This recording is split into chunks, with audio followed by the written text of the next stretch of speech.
मेरे पिता ने संपत्ति के लालच में मेरा रिश्ता 16 साल के लड़के के साथ तय कर दिया। उन्होंने कहा कि शादी के बाद सारे पैसे अपने नाम कर लेना और फिर तलाक ले लेना। मैं भी लालची हो गई और मैंने सहमति दे दी। मैंने अपने पिता के दोस्त के बेटे से शादी कर ली। जब वो शादी की रात कमरे में आया तो मैंने उसे अलग सोने को कहा, क्योंकि मेरी नज़र में वो सिर्फ एक बच्चा था। लेकिन जिसे मैं बच्चा समझ रही थी, उसने पूरी रात मेरे साथ। जयदीप मेरे पिता के दोस्त का बेटा था। तब 12 साल थी जब वो हमारे घर रहने आया। जयदीप के माता पिता के निधन के बाद मेरे पिता ने उसे गांव से शहर में अपने घर में स्थायी रूप में लाए। जयदीप का इस दुनिया में कोई नहीं था, इसीलिए मेरे पिता के पास उसे अपने पास रखने के अलावा कोई विकल्प नहीं था। जयदीप के पिता और मेरे पिता के बीच सच्ची दोस्ती थी। दोनों सगे भाइयों की तरह रहते थे। उस समय मैं 17 साल की थी जब जयदीप हमारे घर आया। वो उस समय बहुत रो रहा था। उसके लिए अपने माता पिता के बिछड़ने का सदमा बहुत बड़ा था। उसने अपने माता पिता को खो दिया था। मैंने उसे छोटे भाई जैसा माना था, इसीलिए उसके दुख के समय मैं उसे गले लगाकर सांत्वना देती थी। मेरी आंखें आंसुओं से भीग जाती थी। मैंने उससे कहा कि मेरी माँ को अपनी माँ मान लो। जब वो अपनी माँ को याद करता और रोने लगता और मम्मी मम्मी कहता, तो मेरा और मेरी माँ का दिल टूट जाता। मेरी माँ भी उससे बहुत प्यार करती थी, लेकिन वो धीरे धीरे मेरे साथ बहुत जुड़ने लगा। वो मेरे साथ घंटों तक अपनी माँ के बारे में बात करता, अपने पिता के बारे में बात करता। जयदीप के पिता ने अपनी सारी संपत्ति उसके नाम कर दी थी, इसलिए ज़मीन के पैसे उसके पास आते थे और वे पैसे इतने थे कि उसके खर्चे के साथ साथ हमारा खर्च भी उन पैसों से पूरा होता था। मेरे पिता का व्यवसाय बहुत छोटा था। हम मुश्किल से अपनी ज़रूरतें पूरी कर पाते थे, लेकिन अब हमारे घर में सब कुछ आरामदायक हो गया था, क्योंकि अब जयदीप के सारे पैसे मेरे पिता के पास आने लगे थे। जयदीप हमेशा शाम को मुझसे कहता था कि मैं उसके साथ छुपम छुपाई खेलूं। मैंने उसकी खुशी के लिए आइस पाइस भी खेलना शुरू कर दिया। उसने मुझसे पढ़ाई शुरू की। मैं अब भी अपने माता पिता की इकलौती बेटी थी, इसीलिए मुझसे लगता था कि मुझे एक छोटा भाई मिल गया है। लेकिन मैं भूल गई थी कि असली भाई ही भाई होता है, मुंह से बोलकर कोई भाई नहीं बन जाता। उस समय मैं बीए के पहले वर्ष में थी। मैं कभी कभी कॉलेज जाती थी। मैं घर पर ही पढ़ाई करती थी। मेरी माँ ने मुझ पर भोजन की जिम्मेदारी डाल दी थी, इसीलिए जब मैं स्कूल से लौटती थी तो सीधे रसोई में चली जाती थी। उस समय मैं उसके लिए रोटी बनाती थी। आते ही वो मेरे गले में हाथ डालता और कहता, नीलम आज आपने क्या पकाया है, आपने मेरे लिए क्या किया। मैं उससे कहती, पहले अपने कमरे में जाओ, स्नान कर और ताजगी महसूस कर। वो सीधे रसोई में आ जाता था और मेरे और ध्यानपूर्वक देखकर कहता, इसीलिए मैं स्कूल से वापस आने के बाद पहले आपको देखना चाहता हूँ। जब भी मैं स्कूल में होता हूँ, मेरा दिल आपको देखने के लिए तरसता है। सिर्फ मैं ही जानता हूँ कि आपके बिना स्कूल का समय कैसे काटता हूँ। आप क्या जाने कि आप मेरे लिए क्या है। मैंने सोचा कि शायद वो इसीलिए मुझसे इतना प्यार करने लगा है, क्योंकि मैं उसके हर दुख में उसके आंसू पहुँचती हूँ। 3 साल बीत गए हमारे घर में रहते रहते। वो अब भी 10वीं कक्षा में था, शायद इसीलिए उसे मेरी आदत हो गई थी। सच्चाई तो ये थी कि मुझे उसके बिना रहना अच्छा नहीं लगता था, लेकिन मैं उसे अपने छोटे भाई जैसा मानती थी। लेकिन मुझे उसके प्रेम की तीव्रता का एहसास तब हुआ जब मेरी माँ के दोस्त का बेटा हमारे घर कुछ दिनों के लिए रहने आया। वो नौकरी के सिलसिलों में दिल्ली से शहर आया था और मेरी माँ ने उसे हमारे घर रुकने के लिए कहा था। उन्होंने कहा, तुम यहाँ तब तक रह सकती हो जब तक तुम्हें पसंद का कमरा न मिल जाए। मैं बचपन से ही अपनी माँ के घर जाती थी और माँ के दोस्त का बेटा नीलेश भी अक्सर हमारे घर आता था।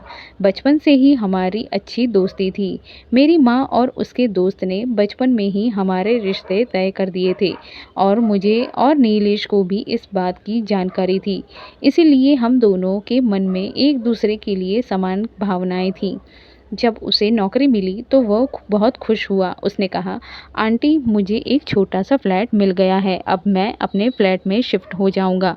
जिस दिन उसे नौकरी मिली उसकी माँ और उसकी बहन भी दूसरे शहर से हमारे घर आए। वे मिठाई के डिब्बे लेकर आए थे। मैं उनके स्वागत के लिए रसोई में चाय तैयार कर रही थी। जयदीप भी रसोई में खड़ा होकर मेरी मदद कर रहा था। मैं चाय बना रही थी और वो पकोड़े बनाने के लिए आलू काट रहा था। बाकी सब कुछ मैंने तैयार कर लिया था। आज मैंने नीलेश की पसंद के अनुसार सब कुछ तैयार किया था। मैं जयदीप से बातें कर रही थी जब नीलेश मिठाई लेकर रसोई में आया। मेरी नज़रें उसे देख रही थीं और मैं खुद ब खुद शर्म से झुकने लगी। मेरा चेहरा गुलाबी हो गया। उसने मेरे सामने मिठाई का डिब्बा रखा और कहा, तुमने मुझे बधाई नहीं दी। मैंने डिब्बे से मिठाई उठानी शुरू की तो नीलेश ने डिब्बा वापस ले लिया और फिर उसने उसमें से एक बर्फ़ी निकाली और मेरे मुंह के पास रखी। उसने कहा, मेरे हाथ से खाओ, मुझे अच्छा लगेगा। वैसे आज मम्मी तुम्हारी माँ से खास बात करने आई है। नीलेश की बात सुनकर मुझे शर्म आ गई। मैंने उसके हाथ से थोड़ी सी बर्फ़ी ली और खाई। फिर मैंने कप में चाय डालना शुरू किया, लेकिन मुझे पता नहीं था कि जयदीप को नीलेश के शब्द और व्यवहार खराब लगेंगे। नीलेश मेरे बगल में खड़ा था, मेरी ओर झुककर देख रहा था। उसने कहा, नीलम, तुम पूछोगी नहीं कि मम्मी किस खास मकसद से आई है। मैं जानती थी कि नीलेश अपनी नौकरी के मिलने का इंतज़ार कर रहा था।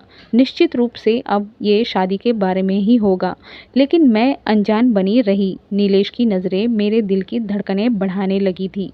क्या वे किसी खास मकसद से आई हैं? नीलेश हंसने लगा और बोला, तुम्हें हमेशा के लिए मेरा बनाने के लिए। तुम्हें पता है नीलम, नौकरी मिलते ही मैंने अपनी माँ से कहा था कि वे मेरे धीरज की परीक्षा ना लें और मेरी नीलम को मेरे घर लाने की व्यवस्था करें।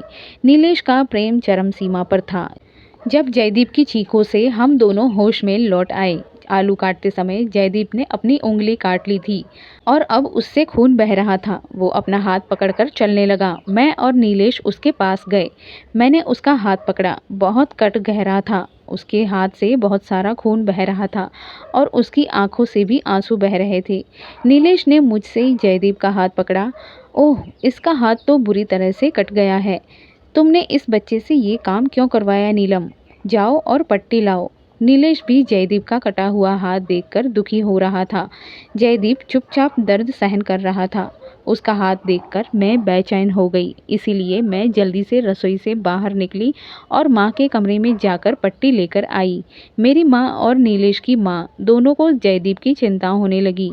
वो रो रहा था। मैंने कहा, दर्द हो रहा है? उसे इस तरह रोते देखकर मेरी आंखें भी नम हो गई। मुझे इस तरह अस्वस्थ देखकर उसने कहा, हाँ, बहुत दर्द हो रहा है, इतना कि मैं सहन नहीं कर सकता। पता नहीं उसके शब्दों में क्या था, लेकिन उन्होंने मुझे कुछ क्षणों के लिए शांत कर दिया। सभी जयदीप में व्यस्त थे। किसी ने ठीक से खाया भी नहीं था और मेरी होने वाली सास ने भी कुछ नहीं कहा। नीलेश की माँ जाते जाते कहने लगी, मैं एक खास मकसद से आई थी, लेकिन जयदीप के दर्द ने सारी समझदारी का नाश कर दिया। लेकिन अगली बार जब विधि के साथ नीलम नीलेश के नाम की अंगूठी पहनाने आएगी, उस समय मैं बिल्कुल खुश नहीं थी, क्योंकि मेरा सारा ध्यान जयदीप के कटे हुए हाथ पर था। नीलेश की माँ के जाने के बाद जब पापा घर आए तो वे तुरंत ही जयदीप को डॉक्टर के पास ले गए। जयदीप ने मेरे हाथ से डिनर लिया था। पता नहीं क्यों उसकी नज़र लगातार मुझ पर ही टिकी हुई थी।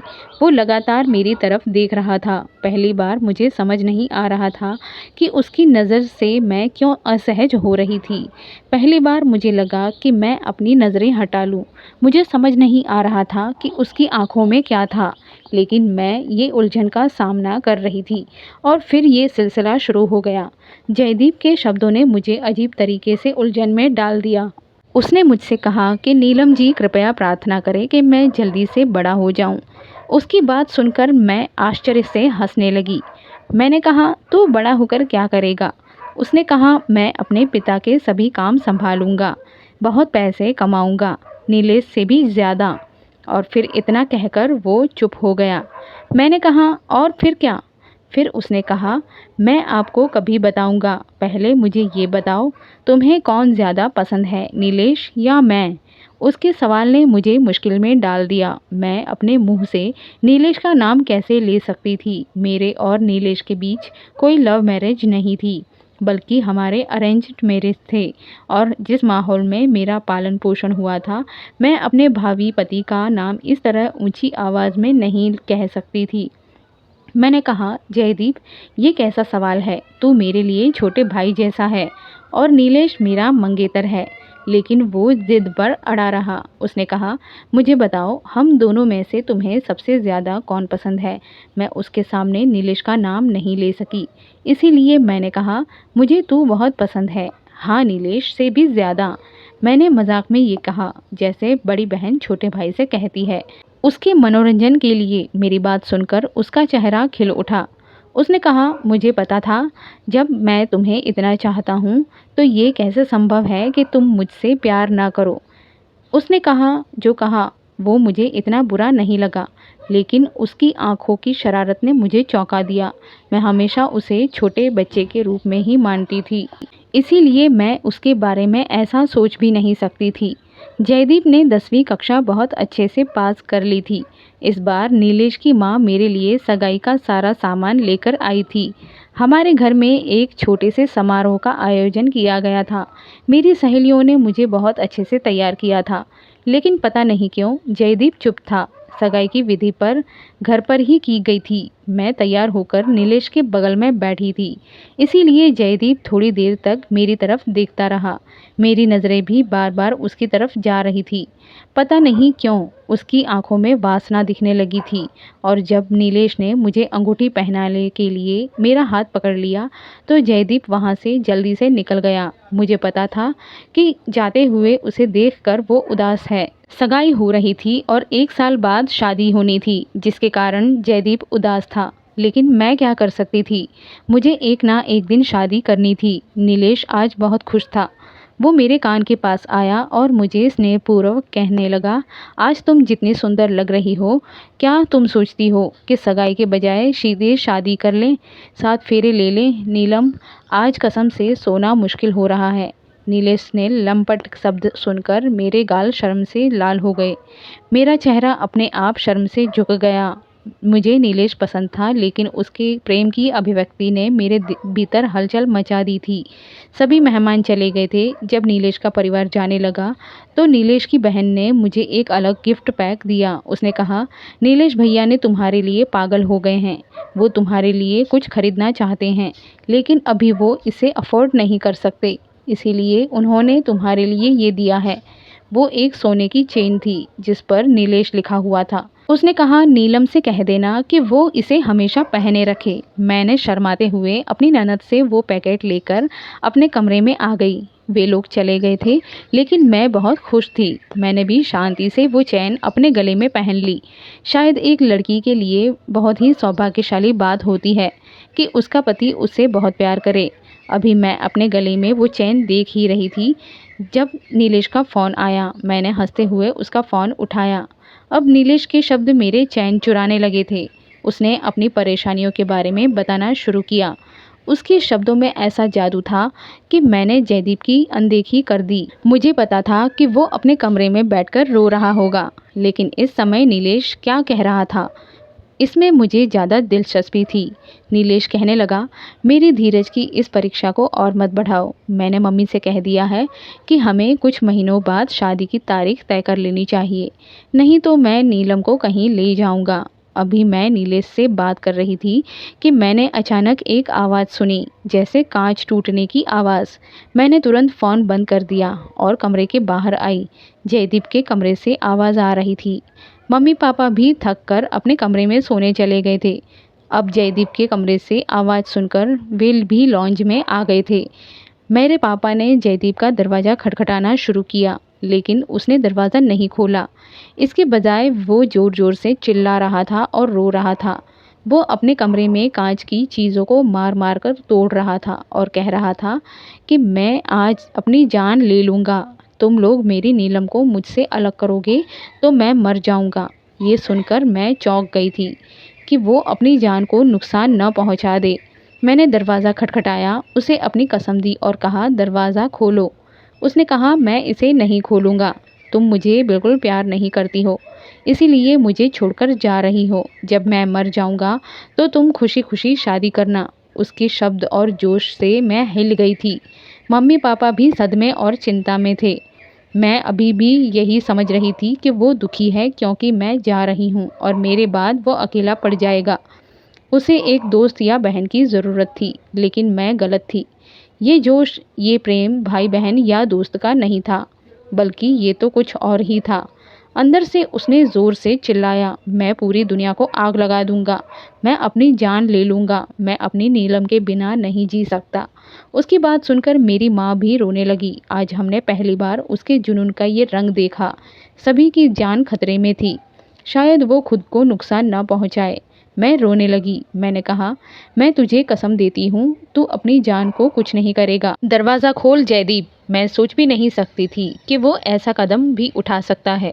मैंने हाथ जोड़कर रोते हुए विनती की। तभी उसने दरवाज़ा खोला।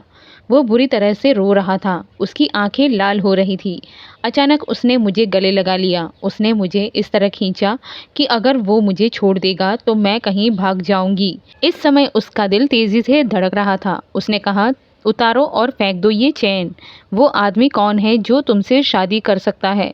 छोटे बच्चे की तरह वो मेरे साथ ज़ोर ज़ोर से रो रहा था। मेरी माँ ने जयदीप को मुझसे दूर किया और अपने साथ ले गई। वो माँ के साथ रो रहा था। उसने कहा, भगवान के लिए आंटी, मुझे इतना दुख मत दीजिए। भगवान ने मेरे माता पिता को मुझसे छीन लिया है। मेरी नीलम को मुझसे मत छीनिए। मेरी माँ उसे सांत्वना देने लगी और मुझे इशारे से अपने कमरे में जाने को कहा। मैं अपने कमरे में वापस चली गई। मैं बहुत चिंता में थी। कह नहीं सकती कि जयदीप ने इस तरह क्यों प्रतिक्रिया दी। इस समय मैं उलझन में थी कि मेरा मोबाइल बजने लगा। मैंने फ़ोन की ओर देखा तो वो नीलेश का फ़ोन था। इस समय मैं मानसिक रूप से इतनी परेशान थी कि मैं नीलेश से रोमांटिक बातें नहीं कर सकती थी। मैंने सोचा उससे कह दूं कि मुझे नींद आ रही है, मैं अगले दिन बात करूंगी। लेकिन जैसे ही मैंने फ़ोन उठाया, वो गुस्से में आ गया। उसने कहा, मैं तुम्हें काफ़ी समय से लगातार फ़ोन कर रहा हूँ, अचानक फ़ोन स्विच ऑफ करके तुम कहाँ चली गई थी? ये पहली बार था जब उसकी बात करने का तरीका काफ़ी सख्त था। मैं उससे क्या बताती, मैं किसी उलझन में फंसी हुई थी।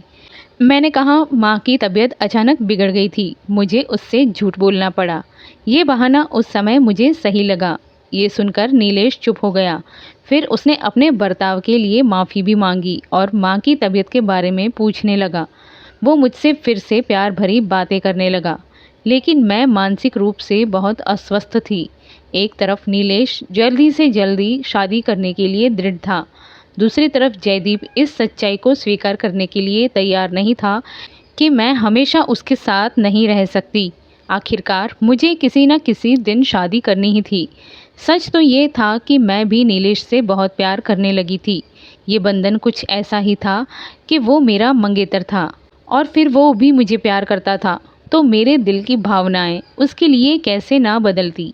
अब जयदीप मुझे रात में घंटों तक अपने पास बैठाए रखता। वो मुझसे कहानियाँ सुनता रहता कि मैं शायद जल्दी उठकर कमरे से न जा सकूं। शायद वो जानता था कि नीलेश रात में मुझसे बात करता है। मैं बार बार घड़ी की तरफ देखती थी और उसे सोने के लिए कहती थी। और जब मैं किसी तरह खुद को जयदीप से मुक्त कर पाती और अपने कमरे में आ जाती, तो नीलेश से कई मिस कॉल्ड देखकर असहज हो जाती। रोज़मर्रा की ज़िंदगी में मैं नीलेश को क्या बहाना बना सकती थी। एक बार नीलेश कहने लगा, तू मुझे नखरे दिखाती है, तुझे मुझसे प्यार ही नहीं है। मैं ऑफिस से पूरा दिन थक कर आता हूँ, मुझे रात में थोड़ा समय तुम्हारे साथ बात करनी होती है और तुम रात को 1 बजे तक मेरा फ़ोन नहीं उठाती। तुझे क्या चाहिए? नीलेश को अब शक होने लगा था। डरकर मैंने उससे कहा कि मैं जयदीप के साथ हूँ। जब से उसके माता पिता का निधन हुआ है, वो मुझसे बहुत जुड़ गया है। जब तक वो मुझसे बात नहीं करता, उसे नींद नहीं आती। मुझे लगा कि नीलेश मेरी बात समझेगा, लेकिन उसने उल्टा मुझ पर ही गुस्सा करना शुरू कर दिया। उसने कहा, रात को जयदीप के कमरे में तुम्हारा क्या काम है? मैंने कहा, नीलेश तुम्हें क्या हो गया है? वो छोटा बच्चा है और मुझे बड़ी बहन मानता है। उसने कहना शुरू किया, वो इतना छोटा नहीं है, वो 2 महीने के बाद 17 साल का हो जाएगा। बस आज के बाद तुम उसके कमरे में नहीं जाओगी। किसी तरह मैंने नीलेश का मूड ठीक किया था। कुछ दिनों बाद हमारे साथ ऐसा हादसा हुआ जिसने मेरी ज़िंदगी ही बदल दी। मेरी शादी की तारीख पक्की हो गई थी और मेरी शादी 15 दिन बाद ही होनी थी। लेकिन नीलेश का एक्सीडेंट हो गया। उसके पैर में बुरी तरह से फ्रैक्चर हो गया था और वो प्लास्टर से ढका हुआ था। उसके पैर की हड्डी टूट गई थी और मेरी हालत खराब हो गई थी। मैं रो रही थी। उस समय जयदीप ही था जो मेरे आंसू पोंछ रहा था। मेरा शादीशुदा जीवन बर्बाद हो गया। नीलेश ने भी अपनी नौकरी खो दी। पापा के काम का सिलसिला भी ख़त्म हो गया था। जब से जयदीप को उसके पिता की ज़मीन के पैसे मिलने लगे थे, पापा ने अपने काम पर ध्यान देना बंद कर दिया था। नीलेश के पैर का ऑपरेशन कराना भी बहुत ज़रूरी था, लेकिन नीलेश की हालत ऐसी नहीं थी। तब पापा ने सोचा कि अगर जयदीप अपनी ज़मीन का थोड़ा हिस्सा वेतन के रूप में दे दे तो नीलेश का ऑपरेशन भी हो जाएगा और मेरी शादी भी। लेकिन समस्या ये थी कि जयदीप 18 साल का नहीं था, लेकिन अगर वो 18 साल की लड़की से शादी करता है तो वसीयत के अनुसार वो लड़की जयदीप की संपत्ति की मालिक बन जाएगी और जयदीप की अनुमति से वो संपत्ति बेच सकेगी। जब मेरी मम्मी ने मुझे ये बात बताई तो मैं हैरान रह गई। मैंने कहा, मम्मी आप ये क्या कह रही हैं? मैं उससे भाई मानती हूँ, मैं ये बिल्कुल नहीं कर सकती। मम्मी ने कहा, हमारे पास और कोई विकल्प ही नहीं है। नीलेश का ऑपरेशन बहुत ज़रूरी है, जिसके लिए लाखों रुपयों की ज़रूरत पड़ेगी। अगर समय पर नीलेश का ऑपरेशन नहीं हुआ तो उसके पैर को नुकसान हो सकता है और डॉक्टर को पैर भी काटना पड़ सकता है। मैंने कहा, जयदीप भी मुझे अपनी बहन मानता है, वो कभी भी मुझसे शादी करने के लिए तैयार नहीं होगा।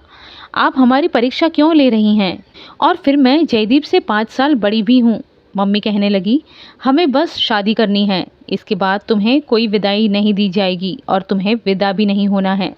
बस शादी के कागज़ों पर साइन करनी होगी ताकि हम वकील को दिखा सकें कि तुम और जयदीप पति पत्नी हो।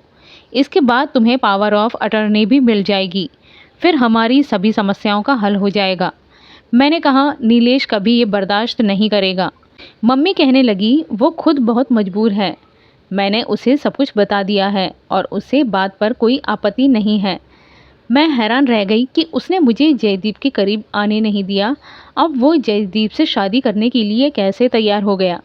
मुझे ये सब नहीं सही लगा, लेकिन परिस्थिति की गंभीरता को देखते हुए मैं चुप हो गई थी। जयदीप भी मजबूरी में मुझसे शादी कर रहा होगा।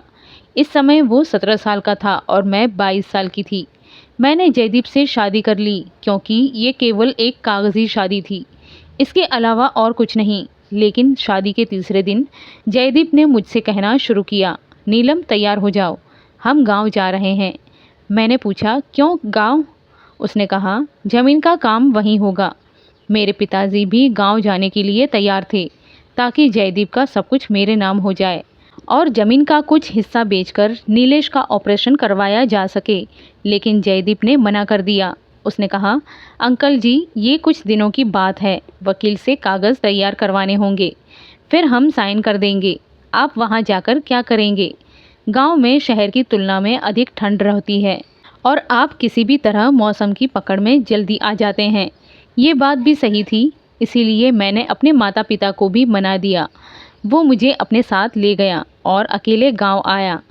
15 घंटों की लंबी और थकाऊ यात्रा के बाद मैं गांव पहुंची। जयदीप की हवेली बहुत बड़ी थी, जिसे उसने अपने माली से खुलवाया और साफ सफाई भी करवाई थी। थकान के कारण मेरी हालत ख़राब हो गई थी। मैं सोना चाहती थी, लेकिन जयदीप ने मुझे एक फैंसी साड़ी दी और कहा, इसे पहन लो, मेरे गांव के कुछ परिचित तुम्हें मिलने आ रहे हैं, वे मेरी पत्नी को देखना चाहते हैं। उसकी विनती पर मैंने वह साड़ी पहन ली। उसके गांव के कई लोग उसे मिलने आए थे। रात तक मैं थकान और नींद से परेशान हो गई थी, इसीलिए मैं कमरे में गई। मेरा इरादा आराम करने का था, इसीलिए मैंने अलमारी से अपना साधारण सा सूट निकाला। तभी मेरे कमरे का दरवाज़ा खुला। जयदीप मेरे कमरे में प्रवेश किया और कमरे का दरवाज़ा भी बंद कर दिया। मैं उसकी हरकत पर ठीक से आश्चर्य भी नहीं कर पाई थी। जब वो मेरे बहुत करीब आ गया और मेरे हाथ से साधारण से नाइट सूट को पकड़कर फिर से अलमारी में रख दिया। मैंने कहा, नीलम तुम इतनी जल्दी में क्यों हो? पहली बार उसने मुझे सिर्फ मेरे नाम से बुलाया। मैंने कहा, जयदीप मैं थक गई हूँ, मुझे सोना है। मेरी बात सुनकर वो हंसने लगा। उसने कहा, तुम इस तरह कैसे सो सकती हो? मैं आज तुमसे बहुत सी बातें करना चाहता हूँ। ये तुम्हें बताने के लिए कि मैं तुमसे कितना प्यार करता हूँ। उसने मेरा हाथ बहुत प्यार से पकड़ते हुए कहा। फिर वो मुझे बिस्तर पर ले गया और मुझे बिठा दिया। उसका बदला हुआ रवैया देखकर मेरा दिल धड़कना बंद हो गया था। मैंने कहा, जयदीप, तुम यहाँ से जाओ, मुझे तुमसे बात नहीं करनी है। लेकिन ऐसा लग रहा था कि मेरी बातों का उस पर कोई असर नहीं हो रहा है। उसने कहा, मैंने इस रात का बड़ी बेसब्री से इंतज़ार किया है और अब ये कैसे हो सकता है कि मैं तुम्हें यहाँ से जाने दूँ। मैंने तुमसे शादी की है, 7 फेरे लिए हैं, मुझे मेरा हक चाहिए। इतना कहकर उसने मुझे अपनी बाहों में लिया। उसकी गर्म सांसें मेरे चेहरे पर पड़ रही थी। मैं खुद को जलते हुए महसूस कर रही थी। मैंने उसके हाथों से बाहर निकलने की कोशिश की, लेकिन उसने मुझे और ज़ोर से पकड़ लिया। मैंने कहा, तुम जानते हो ये शादी मेरी मजबूरी थी, मैं नीलेश से। उसने मेरी बात पूरी होने से पहले ही मेरे मुंह पर हाथ रख दिया। उसने कहा, तुम मेरी पत्नी हो, अब मैं तुम्हारे मुंह से किसी और आदमी का नाम नहीं सुनना चाहता। इतना कहकर उसने मुझे पलंग पर धक्का दिया और मेरी साड़ी का पल्लू भी खींच लिया। उसने कहा, नीलम, तुम्हें ये अंदाज़ा भी नहीं है कि मैं तुमसे कितना प्यार करता हूँ। नीलेश को भूल जाओ, मैं तुम्हें इतना प्यार दूंगा कि तुम्हें संभालने में मुश्किल होगी। जब मैं पहली बार तुम्हारे घर आया था और तुमने मुझे गले लगाया था, तभी से मैं तुम्हारे प्यार में था। उसके मजबूत हाथ मुझे कहीं भी जाने नहीं दे रहे थे। मेरी आंखों से बेबसी के आंसू गिर रहे थे। मैं अपने भाग्य पर सुबह से आंसू बहा रही थी, जिसे मैं अभी तक एक बच्चा समझकर प्यार करती रही। मैंने उसे बच्चा मानकर उसकी मूर्खता को नज़रअंदाज किया। वो मुझे बहन नहीं मानता था। जब से वो हमारे घर आया था, उसने मेरे प्यार को गलत तरीके से समझा। उसे मेरे प्रति प्रेम की वो भावना थी जो सामान्यतः किसी पुरुष में किसी महिला के लिए होती है। उसने पूरी रात मुझे समझाया कि मेरे बारे में क्या सोचता है। ये जानकर उसने मेरे लिए अपने हाथ काटे थे ताकि नीलेश मुझसे दूर रहे। उसने मेरी सगाई में भी हंगामा किया था। उसने नीलेश से दूर रखने के लिए मुझे किसी न किसी बहाने से अपने पास बैठा लिया था। मैं नीलेश से बात भी नहीं कर सकती थी। उसने नीलेश का एक्सीडेंट भी करवाया था। उसे पता था कि मेरे पिता के पास कुछ नहीं है और नीलेश भी बेरोजगार है। इसीलिए मेरे माता पिता उसकी संपत्ति के लालच में मेरी शादी उससे करवा देंगे। उसने मुझसे कहा था कि अब वो शहर नहीं जाएगा और ना ही मेरे नाम पर कुछ करेगा। उसने कहा, मैं तुम्हारा पति हूँ, तुमसे प्यार करता हूँ, इसीलिए तुम्हें मेरे साथ रहना होगा।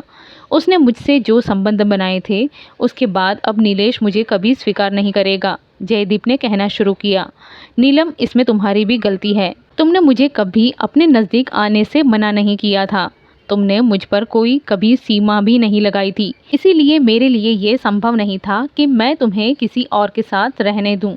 मैं रो रही थी क्योंकि मैं सिर्फ नीलेश से प्यार करती थी, लेकिन मुझे जयदीप के साथ संबंध बनाए रखने थे।